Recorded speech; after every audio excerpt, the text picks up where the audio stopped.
두 손 들고 은혜로다 찬양합니다.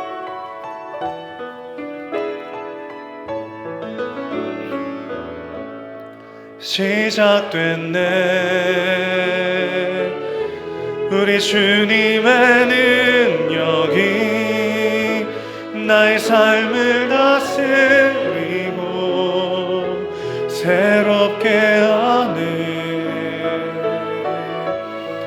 자유하네 죄와 사망으로부터 나의 삶은 변하고만 충만하네 은혜로다 주의 은혜 한량없는 주의 은혜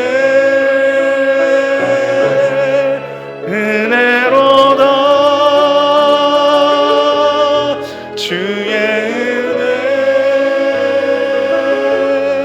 변함없는 신실하신 주의 은혜 사도신경으로 우리의 신앙을 고백합니다.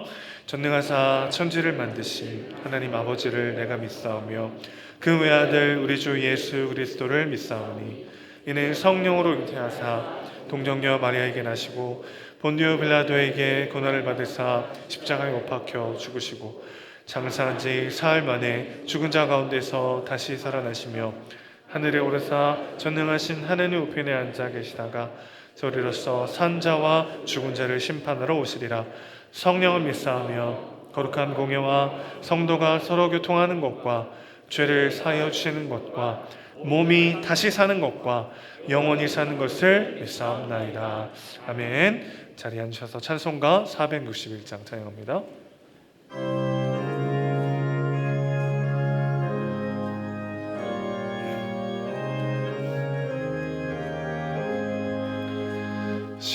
십자가를 질 수 있나 주가 물어보실 때 죽기까지 따르오리 성도 대답하였다.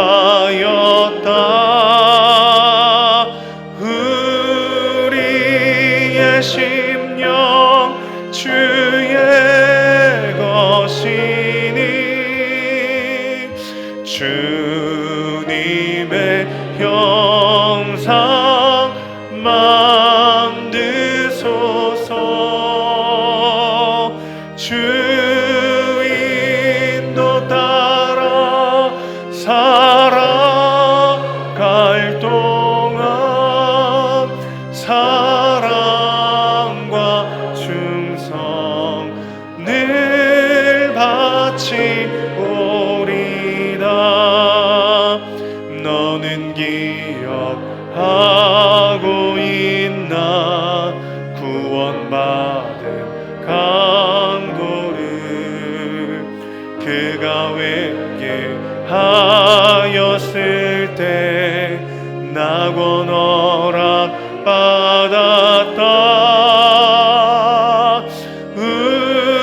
우리의 심령 주의 것이니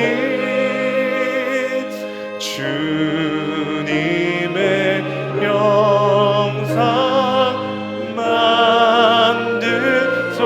만드소서. 주 인도 따라 살아갈 동안 사랑과 충성 늘 바치오리다. 걱정 근심 어두운 그는 너를 둘러 덮을 때 주께 내 영 맡기겠나. 죄우은 니 믿으며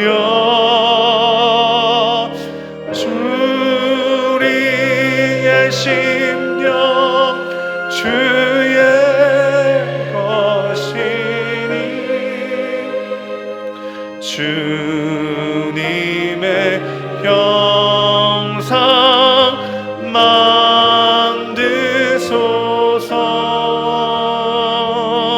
주 인도 따라 살아갈 동안 사랑과 충성 늘 바치오리다. 이런 일 다 할 수 있나 주가 물어보실 때 용감한 자 바울처럼 선뜻 대답하리라.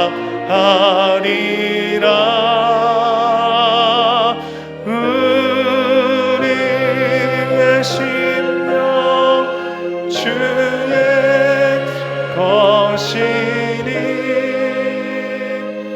주님의 형상 만드소서.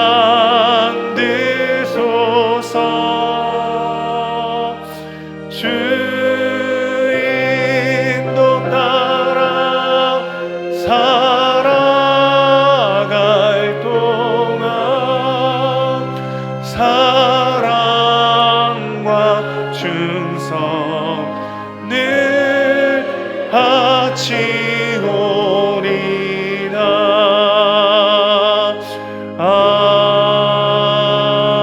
아멘. 우리를 대표하여 이길정 장로님 기도하시겠습니다.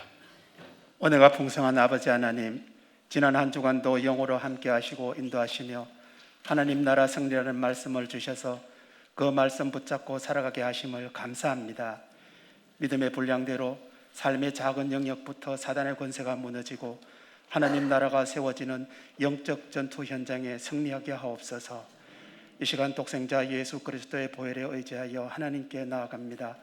모든 죄악을 감추어 주시고 하나님의 은혜와 자비가 넘치는 시간, 우리의 가장 소중한 것을 내어드리는 시간 되게 하시고 드려지는 찬양과 경배로 주님 주시는 평강이 넘치는 시간 되게 하여 주옵소서. 나라의 위정자들을 세워주심을 감사합니다. 사리사욕과 당리당략을 떠나 하나님을 인정하고 두려워하며 국민을 사랑하고 존중하는 자들로 세워지게 하시고 자유와 민주, 시장, 경제가 잘 작동하는 건강하고 부강한 나라 되게 하여 주옵소서. 몸된 교회가 지역과 시대 살리는 믿음의 공동체가 되기를 원합니다. 하나님을 증거하며 이웃을 사랑하고 사랑과 선행을 격려함으로 하나님을 경험하고 가정을 세우며 세상을 새롭게 하고 미래를 열어가는 교회 되게 하여 주시옵소서. 특세를 통해 회복된 영성이 지속되게 하시고 움츠렸던 모임이 회복되어 모이는 교회 본연의 모습으로 돌아가게 하여 주옵소서. 1~3단계 양육, 마더와이즈, 내적 치유와 거강용 등 교회에서 진행하는 모든 훈련을 통해 하나님 나라 일꾼이 세워지게 하시고 특별히 중직자를 선출하는 일정이 예정되어 있사오니 전 교인이 기도로 준비하여 착하고 충성스러운 일꾼들이 일어나게 하옵소서.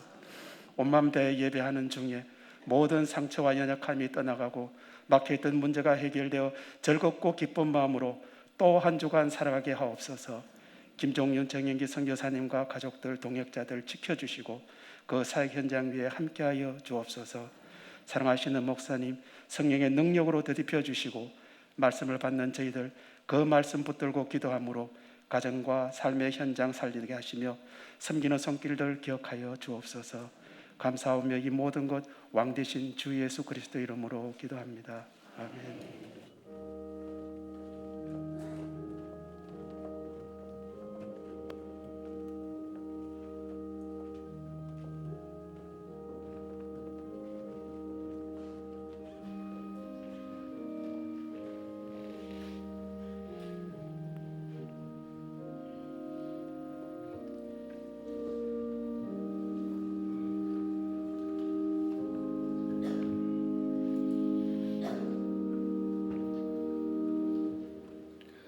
그리스도인가대의 찬양과 함께 봉헌하겠습니다.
기도하겠습니다. 우리 신랑 되신 주님, 주님의 이름을 찬양합니다. 우리와 함께 하시고 우리의 전부를 용납하시며 사랑하시고 우리를 세우시고 일으키시는 하나님의 은혜와 사랑을 깊이 경험하게 하시고 또 드린 손길마다 하나님의 그 사랑과 은혜를 삶의 모든 영역 속에 풍성히 경험할 수 있도록 주님 붙잡아 주시옵소서. 드린 예물을 기뻐 받아주시고 하나님의 나라와 교회를 위하여 귀하게 사용하여 주시옵소서. 예수님의 이름으로 기도합니다. 아멘. 교회 소식 전해드리도록 하겠습니다. 오늘 우리 교회 처음 오셔서 등록하기 원하시는 새가족 있으시면 나가셔서 왼쪽으로 가시면 새가족실이 있습니다. 오시면 잘 안내해드리도록 하겠습니다. 우리 교회를 귀하게 함께 섬겨주실 임직자분들을 뽑는 투표 일정이 나왔습니다. 1차는 10월 23일 주일, 또 2차는 10월 30일 주일에 진행이 됩니다. 그리고 이때 후보로 함께 하실 분들을 추천하는 섬김이 기도회가 10월 16일 다음 주 오후 1시 반에 이 자리 비전홀에서 진행이 됩니다. 장로님, 권사님, 안수집사님, 또 지역장, 순장, 부순장, 교사, 교육자 모든 분들 함께 동참해 주시기를 부탁드립니다. 임직자 추천 기준 및 대상은 우리 주보에도 나와 있고요. 로비에 게시판에도 게시되어 있습니다. 잘 참고해 주시고 추천 자격이 됨에도 불구하고 혹시 명단에서 누락되신 분 계시면 게시판에 성함과 연락처를 적어주시길 부탁드립니다. 저희 교육자들이 몇 번씩 체크하고 준비를 하는데 사람이 하는 일이기 때문에 또 실수가 있을 수 있습니다. 너그러 양해해 주시고 혹시 추천 대상이 됨에도 불구하고 빠지신 분이 계시면 또 사무실로 안내해 주시거나 명단을 적어 주시면 감사하겠습니다. 함께 기도해 주시고 모든 교인들이 한 마음으로 준비하는 귀한 임직자 선거가 됐으면 좋겠습니다. 중보기도 모임 안내입니다. 내적치유 수양회 또 생수해강 사역으로 인해서 10월 14일과 21일은 모이지 않도록 하겠습니다. 생수해강 기도회 모임 계속 진행 중에 있는데요. 10월 12일 수요일까지 수요 기도회 이후에 4층 새가족 교육실에서 생수해강 수료하신 모든 분들 함께 모여서 기도하도록 하겠습니다. 교구 교회별 예배 3교구 교회가 지금 3부 예배 시간에 쉐마홀에서 진행 중인데요. 임직자 투표 관계로 다음 주까지 10월 16일까지만 이번 달은 교구 예배를 드리도록 하겠습니다. 점심 국수 회복 및 셔틀버스 시간 변경 안내입니다. 주일 점심 식사 재개로 3부 예배 후에는 1시 15분에 출발하도록 하겠습니다. 또 주보에 나와 있지 않습니다만은 주일 주차하실 때 진짬뽕 상가 앞에 바로 앞에는 조금 피해서 그 주변 주차 구역을 이용해 주시길 부탁드립니다. 그 영업에 좀 방해가 된다고 해서요. 그 바로 앞에 주차 구역은 좀 피해 주시고 주변 구역으로 주차해 주시기를 부탁드립니다. 새가족부에서 지원팀 봉사자를 모집하고 있습니다. 모집 인원 2명이고요. 조혜경 집사님께 문의하시면 되겠습니다. 임명입니다. 예단마을 여 1다락의 나혜선 집사님을, 또 향기마을 부부 2다락의 송구현 집사님과 김명희 집사님을 순장으로 임명합니다. 남양마을 남자 2다락의 한병진 집사님, 여 3다락의 양정심 집사님, 예단마을 여 5다락의 정민희 집사님, 지구마을 부부 1다락의 조한샘 유혜란 집사님을 부순장으로 임명합니다. 교인동정입니다. 예단마을 김현주 집사님, 시티 1차 아파트의 하은 피아노 개인 레슨 개업하셨습니다. 하나님 말씀 함께 찾도록 하겠습니다. 오늘 우리 계신 말씀은 마태복음 8장 18절에서 22절까지의 말씀입니다. 신약성경 12면 마태복음 8장 18절에서 22절까지의 말씀, 우리 말씀이 짧기 때문에 한 목소리를 함께 읽도록 하겠습니다. 예수께서 무리가 자기를 에워싸는 것을 보시고 건너편으로 가기를 명하시니라. 한 서기관이 나와 예수께 아뢰되 선생님이여 어디로 가시든지 저는 따르리이다. 예수께서 이르시되 여우도 굴이 있고 공중의 새도 거처가 있으되 인자는 머리 둘 곳이 없다 하시더라. 제자 중에 또 한 사람이 이르되 주여 내가 먼저 가서 내 아버지를 장사하게 허락하옵소서. 예수께서 이르시되 죽은 자들이 그들의 죽은 자들을 장사하게 하고 너는 나를 따르라 하시니라. 아멘. 제자의 길이라는 제목으로 목사님 말씀 전하시겠습니다.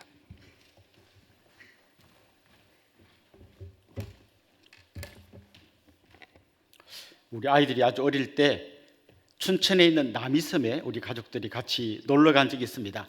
그 남이섬에 가면 자전거를 빌려주는데요. 혼자 타는 자전거도 있고 2인용 자전거도 있고 한데 우리 4명의 가족이 갔으니까 4인용 자전거를 한번 타보자. 그래서 이제 4인용 자전거를 빌려가지고 그 남이섬을 한 바퀴 돌았습니다. 근데 문제가 뭔가 하면 4인용 자전거는 4명이 페달을 밟아야 하는데 그 자전거에 페달을 밟을 수 있는 사람이 나밖에 없었다는 거예요. 일단 우리 막내가 이제 겨우 돌 정도밖에 안 됐으니까 아내가 아기를 안고 있으니까 두 사람은 당연히 페달을 밟을 수가 없고 우리 큰애도 한 4살쯤 됐던 것 같아요. 그러니까 당연히 페달을 밟을 수 없어서 저 혼자 페달을 밟았습니다. 생각보다 이 4인용 자전거가 좀 묵직하더라고요. 그리고 4명이 탔고 혼자 저으니까 오, 생각보다 굉장히 벅차다는 생각이 들었어요. 그래도 막 겨우 끙끙거리면서 이제 막 가고 있는데 약간의 경사가 났습니다. 아주 45도 급경사 말고 약간의 경사가. 그걸 못 올라가겠는 거예요. 막 엉덩이를 들고 막 해도 안 돼. 그래서 우리 딸아이가 이제 막 노래를 불러주더라고요. 아빠 힘내세요. 근데 그 노래가 별로 힘이 안 돼요. 막 안 돼. 그래서 도저히 안 돼가지고 내려가지고 막 끙끙거려서 끌고 올라갔던 기억이 납니다. 제가 왜 그 경사로를 못 올라갔을까요? 일단 뭐 이유는 경사가 있었으니까 못 올라갔죠. 근데 그게 전부 이유의 전부는 아니에요. 만약에 제가 그냥 요즘 유행어로 꿀벅지를 갖고 있었다면 그 정도는 그냥 거뜬하게 올라갔어야 하는 거죠. 뭐 그게 아니라면 만약에 이 자전거에 오토바이 같은 데 다는 엔진이 달려 있었다면 뭐 그것보다 더 심한 경사도 올라갈 수 있었겠죠. 두 가지 이유가 있는 거예요. 하나는 환경이 너무 안 좋은 거예요. 이렇게 너무 경사가 뭐 크건 작건 경사가 있었으니까. 둘째는 그걸 넘었을 만큼 엔진의 힘이 없었던 거죠. 사실 우리가 신앙생활할 때 이런 문제들이 많이 있습니다. 열심히 신앙생활이라고 하는 페달을 막 밟으려고 하는데 내 생각처럼 잘 안 돼요. 그 이유가 뭘까요? 사실 두 가지 이유가 같이 있는 거죠. 하나는 내 삶에 닥쳐온 환경이 너무 어렵고 힘들기 때문입니다. 그래서 내가 쉽게 이 경사를 올라가지 못하는 거죠. 그러나 또 다른 이유가 있다면 내 엔진이 너무 약하다는 거예요. 이 정도 엔진 가지고는 이 경사로를, 이 언덕을 넘어설 수가 없다는 거죠. 오늘 우리가 읽은 이 본문 첫 18절은 이렇게 시작됩니다. 예수께서 무리가 자기를 애워싸는 것을 보시고 건너편으로 가기를 명하시니라. 무리가 애워쌌어요. 무리가 애워쌌다는 말은 지금 예수님의 인기가 굉장히 좋았다는 것을 이야기합니다. 예수님은 산상수훈에서 사람들이 한 번도 들어보지 못한 탁월한 말씀을 전하여 주셨습니다. 그리고 산 밑으로 내려와서는 기적을 행하셨습니다. 병자를 고치시고 귀신 들린 자에게서 귀신을 쫓아내시는 엄청난 일을 행하셨습니다. 제자들도 흥분했을 겁니다. 와, 우리 선생님 최고다. 그리고 그 선생님을 따르는 우리야말로 최고의 선생님 밑에 있는 최고의 제자이겠구나. 이러면서 이제 아주 막 마음에 굉장한 감동이 일어났을 겁니다. 그런데 예수님은 사람들이 막 애워싸고 몰려들고 인기가 올라가는 걸 그렇게 좋아하신 것 같지 않아 보입니다. 예수님이 이렇게 말씀하십니다. 사람들이 막 애워싸고 있는데 여러분 사인 막 이렇게 하는 게 아니라 저 호수 건너편으로 건너가자. 이 많은 청중들을 뒤로 하고 호수 건너편으로 건너가자고 말씀하십니다. 바로 그때 호수편으로 건너가려고 할 때 많은 청중들을 뒤로 하고 제자들과 예수님만 호수 건너편으로 가려고 할 바로 그때 한 서기관이 예수님 앞에 나타났습니다. 그리고 아주 파격적인 제안을 했습니다. 예수님, 선생님이 어디로 가든지 저는 따라가겠습니다. 놀라운 어떤 결단을 한 서기관이 나타난 겁니다. 여러분, 서기관 하면 우리는 뭐 그런 직업이 없으니까 잘 모릅니다만 사실 그 당시로는 이 서기관은 대단한 사람이에요. 그 당시만 해도 글자를 아는 사람이 별로 없었어요. 글을 쓸 줄 아는 사람, 읽을 줄 아는 사람이 몇 안 됐습니다.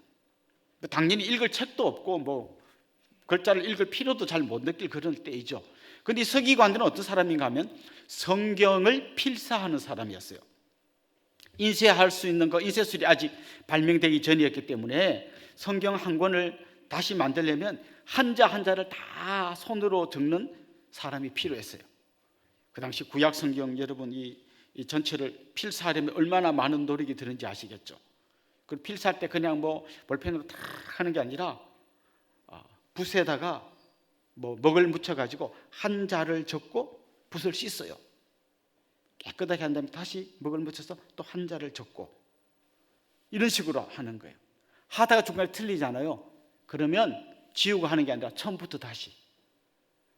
그러니까 이 성경 한 권을 필사하려면 얼마나 많은 에너지가 드는지 몰라요. 그 서기관들은 당연히 이 글을 다 알고 쓸 줄도 알고 웬만한 건 다 암송할 정도로 그 당시로 봐서는 최고의 지식층이라고 할 수 있어요. 그런데 이 서기관들은 주로 어떻게 살았냐면 랍비, 아주 유명한 스승 밑에 들어가 가지고 그 밑에서 같이 배우면서 서기관 일을 했고요. 그 중에서 탁월한 사람은 나중에 자기도 랍비가 되었죠. 그런데 이 탁월한 서기관이 볼 때 예수님은 자기가 기꺼이 따르고 싶은 선생님이었던 거죠. 나도 저 랍비 밑에 들어가서 정말 열심히 하면 좋겠다. 저런 분 밑에서 좀 배우면 좋겠다. 저분은 놀라운 가르침을 주실 뿐만 아니라 기적도 행하시는, 그야말로 그냥 양쪽에 필요한 모든 걸 다 갖고 있는 탁월한 분이구나. 나 저분 밑에서 배우고 싶어. 그러면서 가서 이야기를 한 거죠. 제가 선생님 어디로 가든지 제가 따라갈게요. 만약에 누군가가 우리 교회에 와가지고 예배 마치고 가면서 저를 만나가지고 목사님 설교에 너무 제가 은혜를 많이 받았습니다. 저는 이제 앞으로 그냥 목사님과 함께 이 교회에서 그냥 목사님 말씀 들으면서 내 평생을 다 보내고 싶어요. 이러면 저는 너무 감동받을 것 같아요. 혹시 그런 마음이 있는 분은 이따가 나갈 때 저한테 꼭 이야기를 해주세요. 너무 감동받을 것 같아요. 정말 감사합니다. 우리 같이 한번 잘해봅시다. 이럴 것 같아요. 그런데 주님은 전혀 뜻밖의 말씀을 하십니다. 고맙습니다. 어떻게 서기관이나 되시는 분이 저와 같이 할 생각을 했습니까? 고맙습니다. 이렇게 말하지 않고 뜻밖의 말씀했는데 20절 말씀 한번 보십시오. 이렇게 되어 있습니다. 예수께서 이르시되 여우도 굴이 있고 공중의 새도 거처가 있으되 인자는 머리 둘 곳이 없다 하시더라. 이거 무슨 말이죠? 한마디로 초를 치는 말씀이에요. 주님 어디로 가든지 저 따라갈게요. 그랬더니 내가 가는 길이 어떤 길인지 아냐? 나는 머리 둘 곳이 없는 사람이야. 저 여우, 미물에 불과한 여우도 굴이 있고 공중에 날아가는 이름 없는 새들도 거처가 있는데 나는 머리 둘 곳이 없어. 만약 네가 나를 따르고자 한다면 지금 내가 가는 길이 어떤 길인지 알고 따라와야 돼. 무조건 따라오면 너 크게 후회할 거야 라고 아예 그 사람의 막 그 불붙는 마음에 확 찬물을 끼얹는 말씀을 하신 거죠. 실제로 성경을 읽어보면 예수님은 가는 곳마다 대단한 인기를 누리기도 하셨지만 많은 사람들의 배척을 받으셨습니다. 유대인들은 예수님을 극도로 싫어했습니다. 또 갈릴리 사람들도 예수님을 막 배척했습니다. 이제 다음 주에 또 나오겠습니다. 호수 건너편에 있는 가다라 지방에 있던 사람들은 예수님 보고 좀 우리 동네에서 좀 떠나주세요 이렇게 요청을 했습니다. 사마리아를 통과하려고 할 때는 사람들이 나와서 막았습니다. 못 가. 그래서 예수님의 제자였던 야고보와 요한이 화가 나가지고 있잖아요. 예수님 불을 명하여 막 떨어져서 저들을 확 그냥 불살라 버리도록 할까요 했더니 예수님 그러지 말라고 말렸습니다. 그만큼 예수님은 가는 데마다 인기도 누리셨지만 엄청난 배척을 받으셨습니다. 그래서 어느 한 군데 딱 틀을 잡고 사역하기보다는 그냥 오늘은 이거 내일은 저거 이렇게 다니면서 사역하신 거죠. 나중에는 예수님의 제자들도 위기가 닥치니까 예수님을 부인하고 다 떠나버렸습니다. 그리고 예수님은 힘없이 잡혀가셨고 십자가에 달리셨습니다. 그 십자가에서 예수님이 몇 마디 말씀을 남기셨는데 그 중에 한 마디가 뭔가 하면 엘리 엘리 라마 사박다니, 나의 하나님 어찌하여 나를 버리시나이까. 마지막에 예수님은 하나님에게조차 버림받았습니다. 그러니까 예수님은 여기도 버림받고 저기도 버림받고 여기서 배척받고 저기서 배척받고 제자들도 싫다고 다 떠나버리고 하나님조차도 예수님을 버리는 마지막 종착지까지 가신 분입니다. 예수님이 지금 그 얘기를 하시는 거죠. 내가 가려고 하는 길은 이런 길이야. 그걸 알고 따라오려면 따라오세요. 이렇게 지금 이야기를 하고 있는 거죠. 지금 서기관은 예수님이 전하신 탁월한 말씀의 은혜를 받았고 예수님이 행하신 엄청난 기적의 감동을 받았어요. 그는 예수님의 그 밝은 면, 영광스럽고 사람들에게 인기를 끄는 그 면만 바라봤지 그 반대편에 있는 그 고통과 배척과 십자가와 죽음과 하나님에게조차 버림받는 그 엄청난 어두운 면은 전혀 보지 못했던 거죠.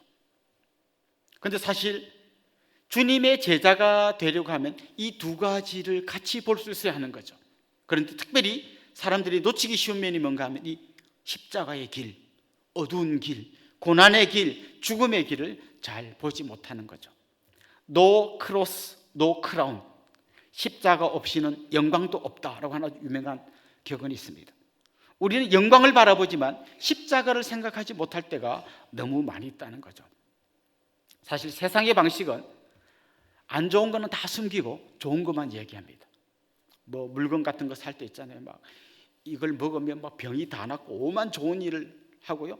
깨알 같은 것이라 조그맣게 부작용이 있으니 조심하세요. 이런 거는 보일 듯 말 듯 써놓습니다. 이 상가 계약하면 막 여기 대박 납니다. 막 그냥 초기 자본 요것만 있으면 여러분 몇 배로 막 벌 겁니다. 막 써놨지만 그 밑에 뭐 투자 손실 이런 건 본인의 책임이에요. 이런 건 깨알같이 보일 듯 말 듯 써놓습니다. 세상은 주로 좋은 얘기만 많이 합니다. 그리고 나쁜 얘기는 가급적 숨기려고 합니다. 여러분이 사실 누군가를 우리 교회에 좀 전도하고 싶을 때도 비슷하지 않습니까? 좋은 얘기만 많이 하잖아요. 우리 교회는 국수가 엄청 맛있는데 드디어 지난주부터 국수를 시작했어. 한 번 먹으면 정말 둘이 먹다가 한 명 죽어도 몰라. 와봐. 가볼까? 이런 좀 뭔가 좀 매력적인 이야기를 해야 되잖아요. 그리고 우리 교회는 막 건물이 3개나 있는데 막 체육관도 있고 있잖아. 막 거기 막 하고 주일학교를 위한 모든 시설이 완비되어 있고 막 이런 얘기를 많이 해야 돼요. 그리고 우리 목사님은 특별히 설교가 매우 짧아. 막 그 짧은 설교를 듣고 바로 우리는 국수를 먹으러 가면 돼. 막 이렇게 자꾸 이런 얘기만 많이 해야죠. 있죠. 막 이렇게 막 헌신 이런 얘기하면 사람들이 교회에 오기 싫잖아요. 그러나 우리 신앙에는 분명히 이렇게 밝고 맛있는 국수도 있지만 주님 나라를 위해서 우리가 주님 가신 길을 따라가려면 거기에 우리가 감당해야 될 헌신이 있고 거기는 때로는 고난의 길이고 때로는 십자가의 길이라는 걸 잊어버리면 안 되는 거죠. 제가 한 대학생 때쯤인 것 같았는데요. 우리나라에서 아주 유명한 서울의 대형 교회에서 찬양집을 만들었어요. 그러니까 우리가 쓰는 찬송가 말고 그 교회 성도들만 쓰기 위한 찬양집을 만들었는데요. 거기에 아주 그때 한번 뉴스에까지 나오고 막 회자되었던 유명한 일화가 있는데요. 푸른 바다 나선 이 몸이라는 찬송가 있잖아요. 푸른 바다 나선 이 찬송가. 거기 보면 중간에 이런 가사가 있습니다. 멸시천대 십자가는 제가 지고 가오리니 이런 가사 있죠. 그걸 약간 바꿔놨어요. 그 교회 찬양집에서 멸시천대 십자가는 예수님이 지셨으니 약간 바꿨는데 사실 알고 보면 엄청나게 바꾼 거예요. 그리고 그 말이 틀린 것도 아니에요. 멸시천대 십자가 예수님 지셨잖아요. 근데 그 찬송가에서 빼고 싶은 이야기가 뭔가 하면 멸시천대 십자가 저도 지고 갈게요. 요거는 싹 뺀 거죠. 너무나 매력적인 가사로 바꿔놨어요. 그러나 매력적이긴 하지만 진리에서부터는 더 멀리 떨어진 가사로 바꾼 거죠. 우리가 예수 믿는 길은 그냥 좋은 일만 꽃길만 우리 앞에 펼쳐지는 게 아닙니다. 만일 그렇게 누군가 가르친다면 그건 성경의 진리를 반쪽 잘라내는 거고 반쪽의 진리는 결코 온전한 진리일 수 없습니다. 주님을 따르는 길은 영광의 길이고 정말 감격적인 길이긴 하지만 거기에는 세상의 모든 어려움들과 여러 가지 핍박들과 때로는 죽음까지도 불사할 만한 그런 십자가의 길이 기다리고 있다는 걸 우리는 알고 따라가야 한다는 것입니다. 누가복음 9장 23절에서 예수님은 빙빙 돌려 말씀하지 않고 아주 직설적으로 말씀하셨습니다. 우리 같이 한번 읽어볼까요? 또 무리에게 이르시되 아무든지 나를 따라오려거든 자기를 부인하고 날마다 제 십자가를 지고 나를 따를 것이니라. 지금 주님은 서기관이 이렇게 말하는 거죠. 내가 가는 길은 바로 이런 십자가의 길이다. 사실 이미 우리 지난주에 말씀드렸던 것처럼 주님께서 이 땅에 오셔가지고 우리의 모든 짐을 다 짊어지셨습니다. 이사야 선지자의 예언을 인용하면서 우리가 짊어져야 될 고난, 슬픔, 눈물, 고통, 죽음 이걸 주님이 다 짊어지셨어요. 그리고 우리는 그 주님을 따라가는 거예요. 그런데 주님은 따라가는 우리를 향해 돌아보면서 너도 내 뒤를 따라오려면 십자가 지고 따라와야 돼. 물론 주님이 지신 십자가와 우리가 져야 하는 십자가는 완전히 다른 겁니다. 우리는 막 우리의 죄, 죽음 이런 걸 다 짊어지는 그런 십자가를 지고 가는 게 아니에요. 그런 걸 주님이 다 짊어져 주셨어요. 그러나 최소한 우리가 주님을 따라가기 위해서는 주님 나라 위하여 내가 기꺼이 고난도, 역경도, 어려움도, 핍박도, 죽음도 감당하겠다는 그런 마음이 있어야만 온전한 주님의 제자로 따라갈 수 있다는 거예요. 그런데 주님의 이야기는 여기서 끝나지 않습니다. 또 한 사람이 주님에게 이야기를 합니다. 21절에 보면 그 사람은요 서기관이 아니고 이번에는 제자 중에 한 명이 이야기를 했어요. 근데 문맥상 12제자, 우리가 아는 12제자는 아닌 것 같고요 12제자보다는 좀 더 느슨한 제자였던 한 사람이 주님께 이야기를 한 거죠. 이렇게 이야기했습니다. 주님, 내가 먼저 가서 내 아버지를 장사하게 허락하옵소서. 아버님을 장사한 다음에 저는 주님을 따르겠습니다. 그때 주님께서 이렇게 대답했습니다. 22절 한번 보십시오. 예수께서 이르시되, 같이 읽어봅시다. 죽은 자들이 그들의 죽은 자들을 장사하게 하고 너는 나를 따르라 하시니라. 여기서 우리는 큰 질문을 던지게 됩니다. 아니, 그러면 아버지가 돌아가셨는데 장사도 치르지 말고 주님 따라오라고? 아니 그 정도까지도 못 봐주고 그냥 그 정도로 주님을 따라가야 되는가? 주님께 우선순위를 둬야겠다는 건 알겠는데 장례식도 하지 말라고? 목사님은 장례 안 치를 거예요? 여러분 어떻게 생각하십니까? 자, 우리는 한번 질문을 던져볼 필요가 있습니다. 아버님이 돌아가셨는데 왜 이 제자는 아버님이 돌아가신 그 현장, 장례를 치는 그 현장에 있지 않고 지금 주님과 같이 있을까요? 이건 지금 주님께 주님 주님 따를게요 했는데 소식을 들었단 말이죠. 아버님이 돌아가셨다는 소식을 들어가지고 돌아가셨어? 주님, 그럼 제가 빨리 가서 장례 치르고 와서 계속 따를게요. 이렇게 말했을 것처럼 느껴집니다만 사실은 문맥상 보면 그런 의미로 보기는 좀 어려워요. 그럼 왜 이 사람은 이야기를 했을까? 이런 거죠. 그 당시 이스라엘의 관습으로는 아버지가 돌아가셔야 부모님의 유산을 물려받을 수 있습니다. 이 사람이 이렇게 이야기한 거죠. 주님, 저 주님 따르고 싶어요. 그런데 일단 집에 가서 우리 아버님 잘 봉양하다가 아버님이 돌아가시면 제가 그 유산을 물려받고 그 다음 열심히 주님 따라갈게요. 이렇게 말한 거죠. 그때 주님께서 죽은 자들로 죽은 자를 장사하게 하고 너는 나를 따르라. 쉽게 말하면 이런 거죠. 이 사람아, 그런 거 다 포기하고 그런 거 다 내려놓고 그냥 나를 따라와. 그냥 내 챙길 거 다 챙기고 내 받을 거 다 받고 내 누릴 거 다 누리고 그게 좀 시간 나고 짬 나는 요거 가지고 주님 따른다고 하는 이건 진정한 제자의 길이 아니고 진짜 때로는 내 권리를 내려놓고 내가 받을 수 있는 경제적 이익을 내려놓고 좀 손해보더라도 내 권리를 빼앗기는 한이 있더라도 정말 주님 나라 위하여 헌신하는 그 사람이 진짜 제자야 라고 주님께서 말씀하신 거죠. 여러분, 왜 우리가 지금 우리 한국교회가 20%까지 기독교 인구가 됐다 하다가 지금 많이 줄어서 한 15%밖에 안 될 겁니다. 그런데 좋아요. 15%라고 해도요, 이 정도 인구면 정말 이 세상을 한번 바꾸어 놓을 수 있는 인구입니다. 그런데 왜 우리는 이렇게 힘이 없을까요? 맨날 이렇게 비리비리 할까요? 사실 우리는 내 거 다 챙기고 내 할 거 다 하고 내 누릴 거 다 누리고 내 권리 다 찾아먹고 그래도 조금 뭔가가 남으면 이걸 주님께 드리려고 하기 때문이에요. 그래서 힘이 없는 거예요. 이제 날씨가 추워지면 겨울이 되면요, 이렇게 창가에 딱 있으면 햇살이 따뜻해 옵니다. 그 햇볕이 따뜻한 햇볕인 거죠. 그런데 만약에 여러분이 돋보기를 거기 딱 갖다 대서 그 빛을 모은다면 거기서 불이 일어날 수 있습니다.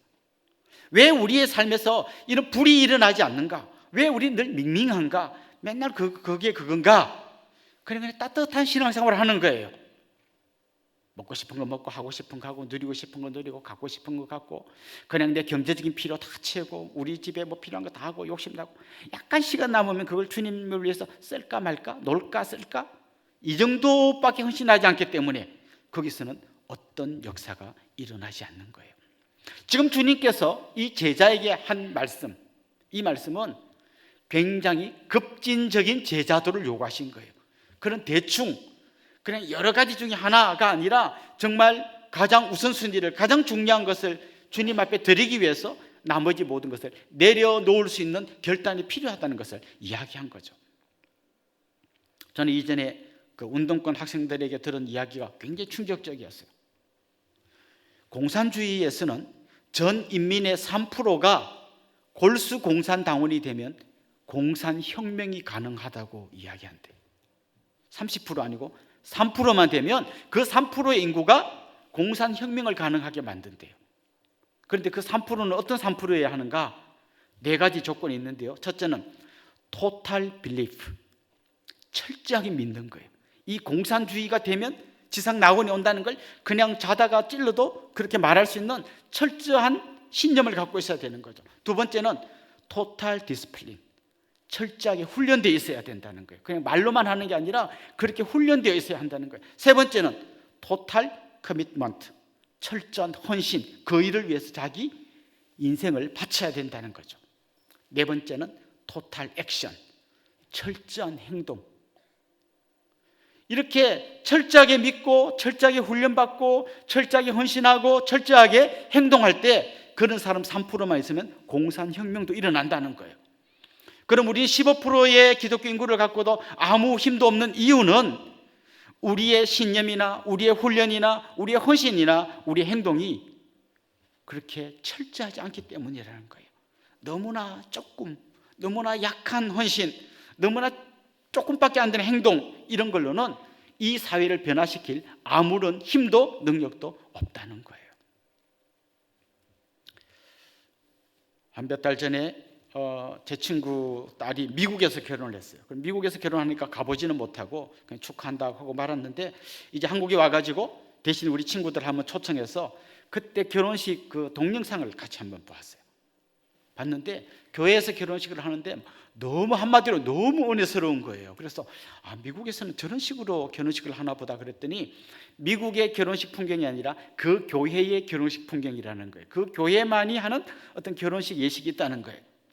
근데 너무 막 은혜롭고 막 그 친구들과 함께 너무 재밌게 막 하는데, 저 교회 어떤 교회인데 물었더니 이런 얘기를 하더라고요. 저 교회는 우리 교회처럼 분립 개척을 아주 중요한 사명으로 생각하는 교회다. 그래서 그래? 관심이 가서 물어봤더니 이런 얘기를 해요.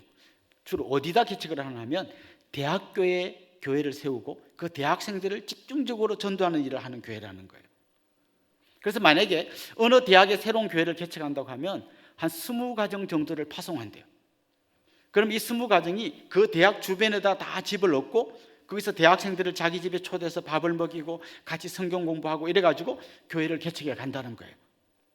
그런데 서부에 살던 사람이 저 동부에 있는 대학을 개척하기 위해서 자기 다니는 직장을 다 그만두고 동부로 이사가서 새롭게 거기서 직장 얻어가지고 그 학교의 복음 전도를 위해서 헌신한다는 거예요. 그리고 그렇게 전도된 학생들이 자기도 졸업하면 그렇게 또 다른 지역으로 가서 교회를 개척한다는 거예요. 우리도 참 이런 거죠. 교회를 개척하는데 바로 우리 동네에 개척하는 정도가 아니라 저 전라남도 영광 뭐 이런 데 가서 하는데, 저 경상북도 뭐 의성 이런 데 가서 개척하기 위해서 그쪽으로 이사도 가고 거기서 정말 자기의 삶의 터전까지 바꿔가면서 복음을 전한다는 거예요. 그래서 요즘 대학가의 선교단체가 다 죽어가고 없어지는데 그 단체만 계속해서 부흥되고 전 미국의 전역으로 이 교회들이 수십 개 지금 개척되고 있다는 이야기를 들어보았습니다. 카일 아들만이라는 사람이 쓴 유명한 책이 있습니다. 팬인가 제자인가.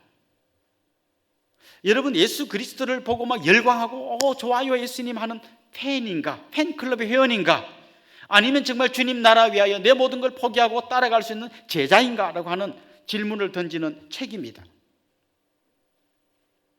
요즘 많은 사람들이요, 스포츠를 즐긴다고 하는데요, 직접 하기보다는 잘하는 사람을 응원하면서 그게 나는 스포츠를 즐긴다고 해요.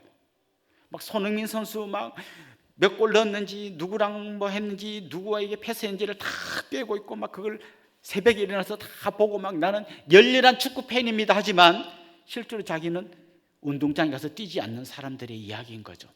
저는 여러분들이 예수님의 팬클럽 회원이 아니라 미숙하지만 그라운드에서 정말 땀을 흘리면서 뛰어가는 그런 선수들이 되기를 소망합니다.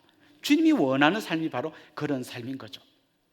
자, 그런데 여러분 지금 이 말씀을 들으면서 맞아, 나는 이제 더 이상 팬으로 살지 않고 선수 생활하면 뛸 거야, 주님과 함께 뛰어갈 거야, 주님의 진정한 제자가 될 거야, 막 굳은 결심을 하기보다 마음속에 저게 맞긴 맞는데 저렇게 하긴 너무 힘들지 않을까?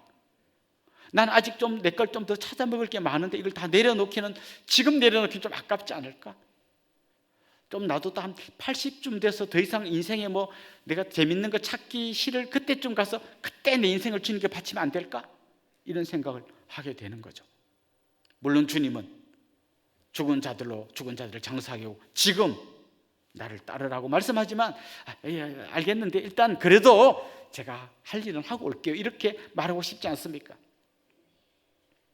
지금 우리의 문제는 뭔가 하면 결심의 연약함이라기보다 더 본질적인 문제를 갖고 있다는 거예요. 그건 뭔가 하면 아까 서두에 제가 말씀드린 4인용 자전거가 얼마 안 되는 경사를 올라가지 못한 이유는 경사가 있어서가 아니라 나에게 꿀벅지가 없기 때문이라는 거죠.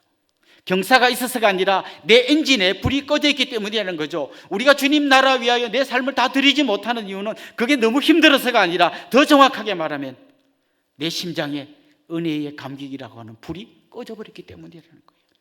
식어버렸기 때문이라는 거예요.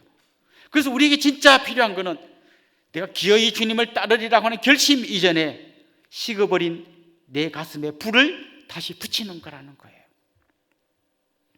이미 우리가 마태복음 5장부터 시작해서 이 본문까지 오는 동안 계속해서 살펴본 게 산상수훈 이야기잖아요. 산상수훈 말씀이 뭡니까? 심령이 가난한 자 복이 있다, 애통하는 자 복이 있다, 의에 줄이고 목마른 자 복이 있다. 다시 그 자리로 돌아가야 되는 거죠. 주님의 은혜가 아니면 저는 소망 없는 인생입니다. 주님의 은혜가 아니면 저는 영원히 지옥불 가운데 떨어져서 멸망할 수밖에 없는 존재입니다. 주님, 제 영혼은 완전히 파산난 사람입니다. 주님, 저를 불쌍히 여겨주십시오. 애통하며 의에 줄이고 목마른 심령으로 다시 주님께 나아가면서 그 주님이 주시는 말할 수 없는 은혜를 경험해야만 다시 우리 심장에 불이 붙는 거예요. 이 심장에 불을 붙이지 않은 채로 좀 해봐야지 아무리 결심해도 우리의 의지로는 절대로 이 일을 해낼 수가 없습니다. 그 심장에 다시 불이 붙을 때 주님의 그 은혜의 감격 때문에 정말 내 생명을 다 드려도 아깝지 않습니다라고 하는 불이 붙을 때 비로소 우리는 어떤 경사길도 어떤 언덕길도 거뜬히 올라갈 수 있는 진정한 주님의 제자가 될 수 있다는 거죠. 우리가 앞전 주에 살펴봤던 나병 환자 이야기를 기억해 보십시오. 온몸이 나병이 들고 썩는 냄새가 나고 공동체에서 추방되고 그냥 거지 같은 삶을 살던 그에게 예수님이 놀라운 치료의 은혜를 베풀어 주셨을 때 그가 감사합니다, 안녕히 계세요 하고 아무 일도 없었다는 듯이 살지는 않았을 거예요. 그는 막 더 이상 내가 한 일을 딴 사람이 알리지 말라 했음에도 불구하고 막 가는 데마다 예수를 전할 수밖에 없는 그 뜨거운 가슴을 갖지 않았겠습니까? 우리에게 필요한 것이 바로 은혜의 감격을 회복하는 것입니다. 그래서 정말 감격의 찬송을 부르는 거죠. 늘 울어도 눈물로써 못 갚을 줄 알아 몸 밖에 드릴 것 없어 이 몸 바칩니다. 이게 진정한 우리의 가슴 깊숙한 곳에서부터 우러나오는 감격의 고백이 될 때 비로소 우리는 다시 한번 힘을 얻어 이 언덕길을 올라갈 수 있는 그런 사람이 될 수 있는 것이죠. 그래서 여러분 다시 은혜의 복음의 귀를 기울여야 합니다. 내 귀로 다시 한번 그 은혜의 말씀을 다시 들어야 합니다. 그리고 이 말씀을 듣고 반대편 귀로 나가는 게 아니라 이게 내 가슴으로 내려와서 내 가슴에 불을 붙여야 합니다. 그리고 불붙은 뜨거운 마음으로 내 손발이 움직이기 시작하고 주님 나라 위하여 나의 생명을 드리고 내 삶 전체를 드리고 나의 욕심, 나의 야망을 내려놓을 수 있는 진정한 주님의 제자의 길을 갈 수 있게 되는 것이죠. 이제 우리는 5번째 교회 개척을 준비하고 있습니다. 많은 분들이 헌신해 주었고요, 너무 감사를 드립니다. 그러나 여러분, 개척하시는 분들이요, 나랑 코드 잘 맞는 사람들끼리 모여서 재밌는 교회 해보자 그런다면 출발이 잘못됐다는 것을 아셔야 합니다. 내가 주님 나라 위하여 이 한 몸을 불태우리라. 정말 내가 안락한 교회 생활하기보다 다시 한번 저 광야에 나가서 정말 내가 주님 가신 그 길, 십자가의 길을 한번 따라가 보고 이런 결단과 헌신하는 사람들을 통해서 수많은 사람들이 다시 주님 나라의 백성이 되기를 간절히 소망하는 마음으로 여러분 개척에 임해 주시기를 바랍니다. 그럼 남은 사람들은 우리 교회 중요한 일꾼들 빠져서 사람이 너무 없네, 아이고 또 나라도 나서야 되나 보다, 의무감, 책임감으로 일하지 않기를 원합니다. 여러분 안에도 그렇습니다. 주님, 내게 베풀어 주신 말할 수 없는 은혜가 있었는데 내가 너무나 주저앉아 있었던 것 같군요. 이제 내가 주님 나라 위하여 기꺼이 내 모든 것 내려놓고 한번 제자의 길을 가보겠습니다. 그런 분들이 있을 때 저는 개척하는 교회나 개척되는 교회나 놀란 주님의 은혜로 다시 한번 놀란 부흥의 역사를 체험하게 될 줄 확신합니다. 우리 동네에 이단들이 많이 들어오고 있고 또 많은 이 가난한 성도들이 양산되고 있고 한국교회 소망이 없다고 하는 바로 이 시대에 맞아, 이제는 안 돼라고 하는 그런 마음보다는 다시 한번 우리의 식은 가슴에 불을 붙이고 주님 나라 위해서 힘있게 달려가는 믿음의 사람들이 될 수 있기를 주님의 이름으로 축원합니다. 우리 같이 한번 찬양하고 계속 기도하면 좋겠는데요, 나의 만족과 유익을 위해 이 찬양 같이 하겠습니다.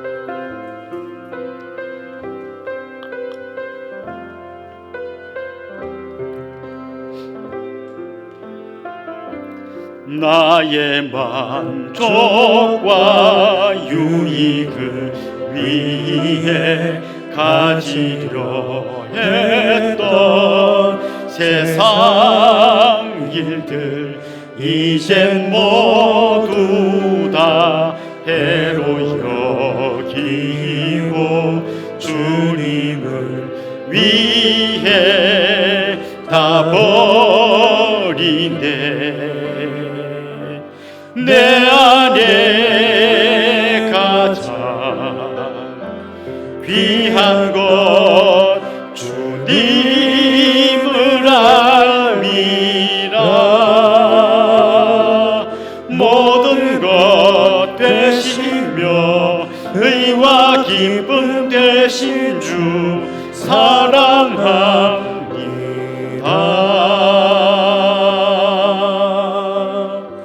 부활의 능력 제어하면서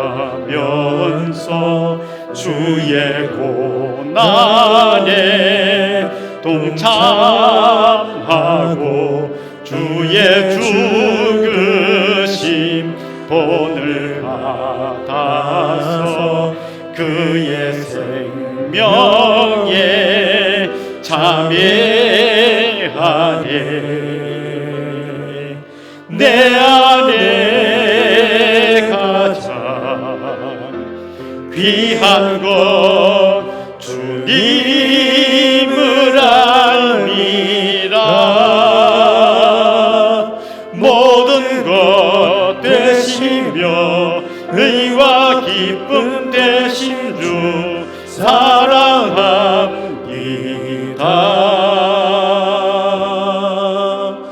나의 주. 우리 말씀을 생각하면서 같이 기도하면 좋겠습니다. 주님을 우리 삶의 한 귀퉁이에 몰아넣은 것을 회개하는 마음으로 기도하면 좋겠습니다. 내 수많은 관심사 중에 하나에 불과한 주님이 아니라 내 삶의 주인 되시는 주님께 내 모든 것을 내려놓는 우리가 되기를 소망합니다. 먼저 구원의 기쁨을 회복시켜 주셔서 우리 가슴에 다시 불이 붙게 해 주십시오. 뜨거운 가슴으로 온전한 헌신을 하는 진정한 제자의 길을 걸어가게 해 주십시오. 우리 이런 제목으로 한번 합심해서 통성으로 기도하겠습니다. 하나님 아버지, 오늘도 말씀의 거울 앞에 서서 우리의 초라한 모습을 주님 앞에 고백합니다. 주님이 내 수많은 관심사 중에 하나인 것처럼 너무 한쪽으로 밀어놓았던 것을 회개합니다. 우리 삶의 주인이시며 내 삶의 전부이신 주님을 내 삶의 첫 번째 자리에 올려놓게 하여 주시옵소서. 내 모든 관심, 내 모든 야망, 내 모든 즐거움, 내가 누리고 싶은 모든 것들을 내려놓고 주님 나라 위하여 우리의 젊음을, 우리의 생명을 드리는 귀하고 복된 믿음의 사람들로 든든히 세워 주시옵소서. 먼저 주님, 우리의 식어버린 가슴에 불을 붙여 주시옵소서. 그 은혜의 감사와 감격이 우리를 새롭게 세워 다시 한번 주님 나라를 위하여 우리 삶을 드리는 귀하고 복된 믿음의 사람, 진정한 제자가 되게 하여 주옵소서. 주님, 우리의 가슴에 다시 한번 가난한 심령, 애통하는 마음을 허락하여 주옵시고 의에 줄이고 목마른 심령으로 다시 주님 앞에 엎드리게 하여 주옵소서. 그래서 우리의 가슴에 불이 붙고 다시 한번 우리의 인질에 불이 붙어서 기쁨으로 이 언덕길을 올라갈 수 있는 진정한 믿음의 사람, 진정한 제자로 우뚝 세워 주시옵소서. 한 번 더 기도하겠습니다. 이번 주 금토요일 이틀 동안 내적 치유 수양회가 있습니다. 참여하는 모든 분들께 큰 은혜를 주시도록 같이 기도하면 좋겠습니다. 코로나 이후 몇 년 만에 재개되는 수련회에 마귀 일절 틈타지 못하게 하시고 주님의 풍성한 은혜를 경험하는 수련회가 되도록 우리 한번 합심해서 같이 기도하도록 하겠습니다. 하나님 아버지, 이번 주 금토요일에 내적 치유 수양회가 열립니다. 하나님께서 사랑하는 우리 참여하는 모든 성도님들을 기억하여 주옵시고 주님의 능력과 권능의 발로 한 사람 한 사람을 붙들어 주옵소서. 오랜 인생의 숙제가 해결되는 수련회가 되게 하여 주옵소서. 하나님, 용서하지 못하고 수많은 사람들 때문에 힘들어하는 그 마음이 풀려지며 정말 다른 사람을 용서하고 주님의 품에 안겨서 참된 자유와 안식을 누리는 수련회가 되게 하여 주옵소서. 하늘문이 열려지고 성령께서 놀랍게 역사하는 수련회가 되게 하여 주옵시고 이제 정말 내 모든 것들을 내려놓고 기꺼이 주님 따르기 위하여 가슴에 다시 한번 뜨거운 불이 붙는 수련회가 될 수 있도록 은혜를 베풀어 주옵소서. 코로나로 인해서 몇 년 만에 재개되는 수련회입니다. 주님, 마귀의 일절 탐탁하나 엿보지 못하도록 눈동자같이 지켜주시고 성령께서 한 사람 한 사람을 온전히 압도하는 감격의 수련회가 될 수 있도록 은혜 위에 은혜를 더하여 주시옵소서. 하나님 아버지, 주님을 믿노라고 하면서도 주님을 내 모든 관심사 중에 하나로 한쪽 구석으로 밀쳐놓았던 우리의 모든 잘못을 주님 앞에 고백하고 회개합니다. 주님, 다시 주님께서 우리 인생의 주인이 되어 주시옵소서.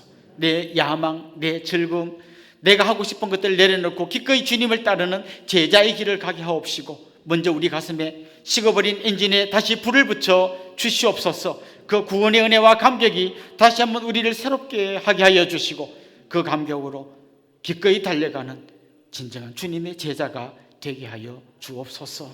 예수님의 이름으로 기도드리옵나이다. 아멘. 저를 잠깐만 주목해 주시면 좋겠습니다. 혹시 지난주가 자기 생일이었던 분, 제 카톡에는 많은 분들 이름이 있었는데 한번 손을 들어 주시면 좋겠습니다. 우리 한번 일어나시죠.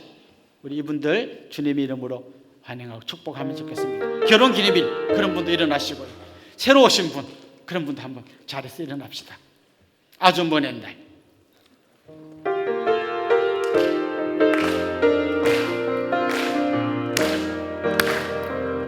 아주 먼 옛날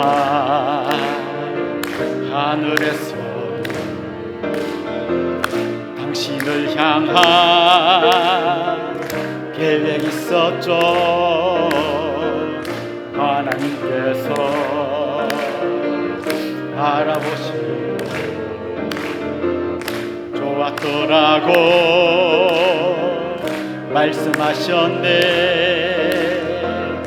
이 세상 그 무엇보다 귀하게 날 손으로 창조하였노라.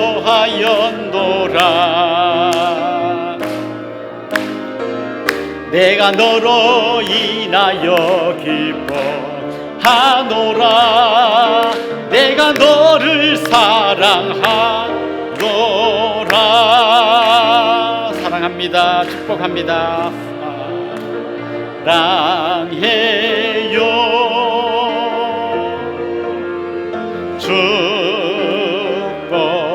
축복해요.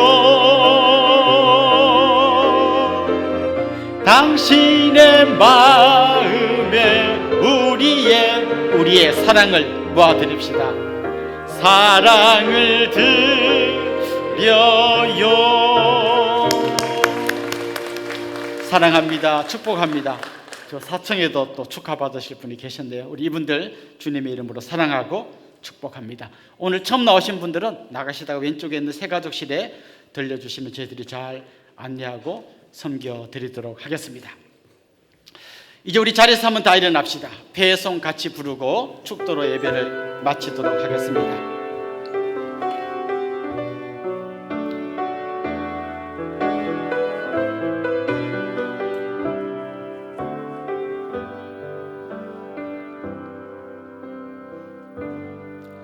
주를 바라봅니다.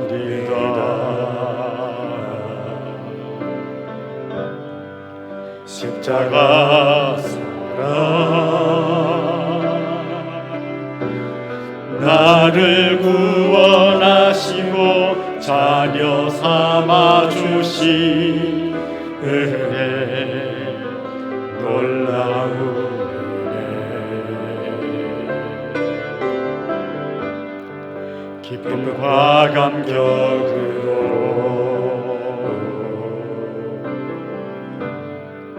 주께 가오니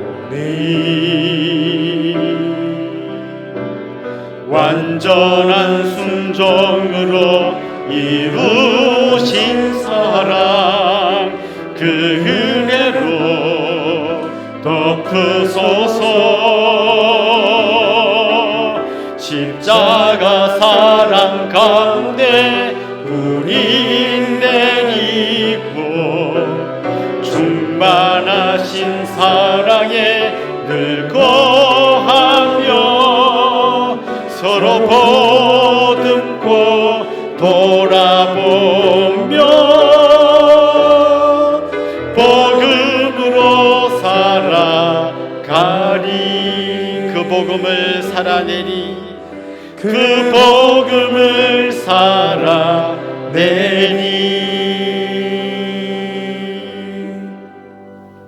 우리 주 예수 그리스도의 은혜와 하나님 우리 아버지의 극진하신 사랑과 성령님의 감화 감동 위로 교통 충만하심이 사랑하는 주님의 백성들과 그 가정 위에 이제로부터 영원토록 함께 있을지어다. 아멘.